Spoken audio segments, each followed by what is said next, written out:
Hindi cinema में villain तो कई हुए, लेकिन महान कलाकार मदन पुरी की जगह कोई भी नहीं ले पाया। आज हम आपको मदन पुरी से जुड़ी कुछ ऐसी जानकारियाँ देंगे जिनके बारे में शायद आपको नहीं पता होगा।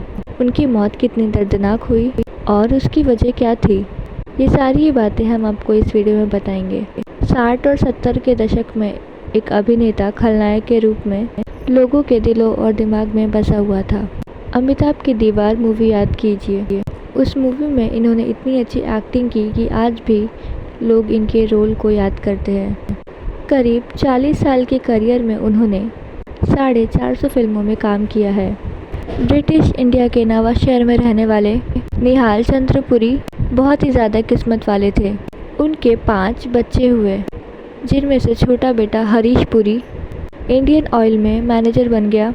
बेटी चंद्रकांता की दिल्ली में शादी हो गई और बाकी 3 बच्चे हिंदी सिनेमा के बेमिसाल एक्टर बने। चमन पुरी, अमरीश पुरी, मदन पुरी। मदन पुरी शुरू से ही बॉलीवुड में हीरो बनने का सपना देखने लगे, मगर पिता सरकारी नौकरी में थे तो उन्होंने भी मदन की नौकरी रेलवे में लगवा दी। मदन ने 6 साल नौकरी करने के बाद उन्होंने अपना ट्रांसफ़र कोलकाता करा लिया, क्योंकि वहाँ न्यूज़ स्टूडियो और उनके बुआ के बेटे KL सहगल रहते थे।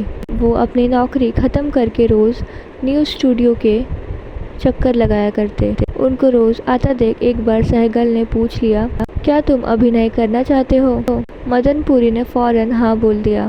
सहगल ने उनको पहला ब्रेक भी दिला दिया। 1941 में आई खजांची में डांसर और 1944 में आई मेरी बहन मूवी में एक छोटा सा रोल मिला। इसके बाद 1946 में अहिंसा मूवी आई। इसी बीच मदन मुंबई आ गए और 2-4 फिल्में बतौर हीरो की, लेकिन वो मूवी कोई खास कमाल नहीं दिखा पाई। देवानंद से उनकी अच्छी दोस्ती हो गई थी। देव ने मदन को सलाह दी कि वो चरित्र अभिनेता और विलन के रोल किया करे।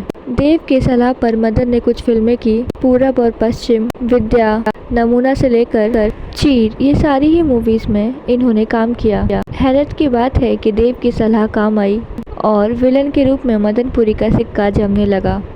दोस्तों, इतने महान अदाकारा की मौत बहुत ही ज़्यादा दर्दनाक हुई।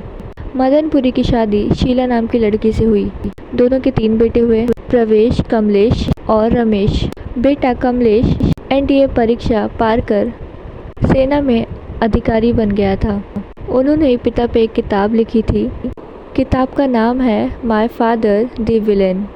इस किताब में उनके दर्द भरे अंत की जानकारी दी गई है। बात 8 मई 1984 की है। मदन अपनी पत्नी के साथ दिल्ली में एक शादी समारोह में गए हुए थे। अगले दिन वो कोटा बेटे कमलेश का जन्मदिन मनाने आने वाले थे। मदन की कई दिनों से तबीयत ठीक नहीं चल रही थी। उसी रात मदन ने अपनी पत्नी को उठाया और बोले कि मुझे कल ही मुंबई जाना है। कमलेश को बोलो कि कोटा से मुंबई आ जाए। और वो अगले ही सुबह मुंबई आ गए। यहाँ जब उन्होंने अपना चेकअप कराया तो वो हैरान हो गए। उनको कैंसर हो गया था। इसके बाद उनके अगले 8 महीने बहुत ही ज़्यादा ख़राब रहे। वो सिर्फ अस्पतालों के चक्कर और चेकअप करवाते रहते। इसी बीच उनकी हालत और भी ज़्यादा ख़राब होती गई। बाद में उनकी किडनियाँ भी ख़राब हो गई और डायलिसिस से उनके शरीर की सफाई करनी पड़ती। उनकी हालत देख के डॉक्टरों की भी आंखें भीग जाया करती थी। वो इतने कमज़ोर हो गए थे कि खुद से उठ भी नहीं पाते थे। कुछ समय बाद वो आधे बेहोशी की हालत में कराची की उन स्टेशनों के नाम बड़बड़ाया करते जहाँ पर कभी उन्होंने नौकरी की थी। 13 जनवरी 1985 को किडनी फेलियर की वजह से उनके दिल ने धड़कना बंद कर दिया और इस महान कलाकार की मौत हो गई। तो ये थी कहानी इस महान एक्टर की। आपको इनकी स्टोरी कैसी लगी मुझे कमेंट में ज़रूर बताइएगा। इस वीडियो को लाइक कीजिए, मेरे चैनल को सब्सक्राइब कीजिए और इस वीडियो को जितना हो सके उतना शेयर कीजिए। थैंक यू सो मच इस वीडियो को पूरा देखने के लिए। Thank you.